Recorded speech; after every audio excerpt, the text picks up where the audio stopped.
Et bonjour à toutes et à tous, on se retrouve pour un nouvel actu en terre du milieu. Alors déjà j'aimerais bien vous remercier parce que vous avez fait énormément de commentaires sur le dernier, 36 commentaires, c'est assez énorme. Donc merci beaucoup à vous et encore à ceux qui m'envoient des news. Donc commençons directement par la première news. Il y a eu un article posté par Fellowship of Fans qui parle des négociations de sortie de la Warner Bros pour les franchises du Seigneur des Anneaux et du Hobbit. Donc suite à une demande de Middle-earth Enterprises, ils ont demandé à Warner Bros s'ils pouvaient céder les droits en gros des franchises du Seigneur des Anneaux et du Hobbit. Donc la société ACF qui gère les négociations de sortie avec Warner Bros au nom du groupe Embracer qui a acquis récemment l'entreprise Middle-earth Enterprise, donc qui est à la fois une division de la Saul Zaentz Company, donc ça c'était l'année dernière. Donc pour l'instant les négociations elles viennent tout juste de commencer, donc c'est pas avant 2023, je pense que ça arrivera en 2024. Donc si Warner Bros accepte les conditions de sortir, donc Middle-earth Enterprise, entre parenthèses le groupe Embracer, il devra trouver un nouveau titulaire des droits et il faudra qu'il soit en mesure de pouvoir acheter l'ensemble. Donc il est noté que les studios les plus importants avec ceux qui ont les finances derrière, ça serait potentiellement Netflix, Amazon, Disney, Apple, Paramount. Alors je sais pas pour vous, vous voudriez que ça soit qui obtienne les droits, mais personnellement Warner Bros ça me gênait pas trop.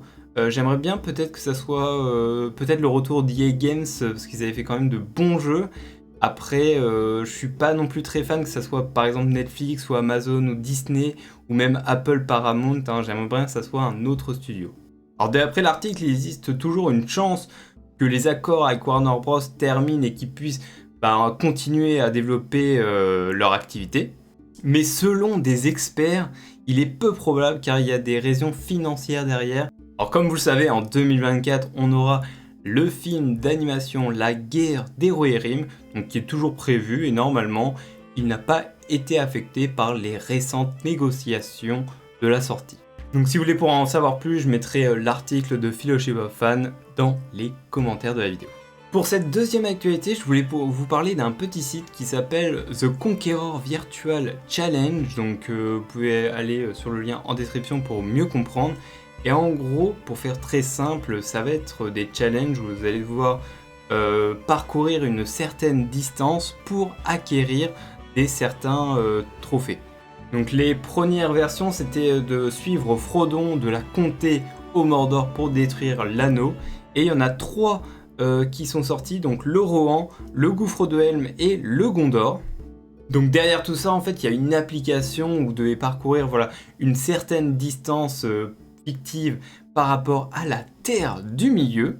Donc il y a une grosse communauté active, alors moi personnellement j'ai jamais testé, mais peut-être qu'un jour je testerai et j'en ferai une vidéo. Donc il est noté que c'est disponible partout, donc Android, iPhone, que vous pouvez le faire seul ou en communauté, vous pouvez le faire quand vous voulez et sous différents types d'exercices.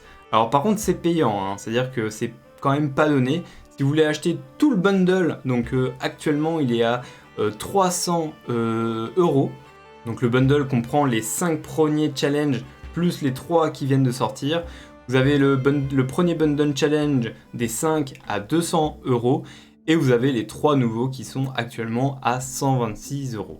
Donc pour cette troisième actualité, je voulais vous partager une petite chaîne. Alors à l'heure actuelle, elle est à 35 abonnés, donc allez vous abonner, j'aimerais bien qu'elle arrive au moins à 100 abonnés. Donc c'est un groupe Facebook, vous en avez peut-être entendu parler, les Havre Gris. Alors ça va sûrement changer de nom demain lorsque je tourne la vidéo, donc c'est mercredi, ça sort vendredi, mais normalement samedi ils vont peut-être changer de nom, donc je le changerai peut-être en commentaire, mais tout simplement sur leur chaîne YouTube, ils ont interviewé Bridie Season, donc l'actrice qui a joué l'une des mystiques dans Les Anneaux de Pouvoir.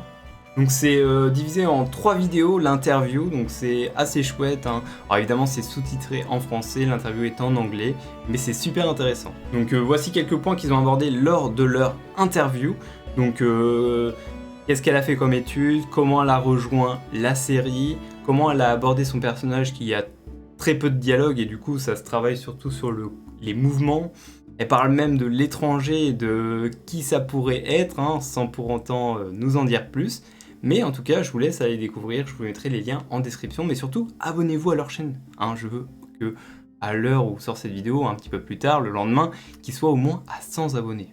Bon, quatrième actualité, nous avons le retour en production de Minas Tirith. Donc voilà, il y a eu un petit tweet de Weta Workshop qui a dit: suite aux nombreux commentaires positifs de la communauté, ils ont annoncé le retour de Minas Tirith, édition parue en 2015.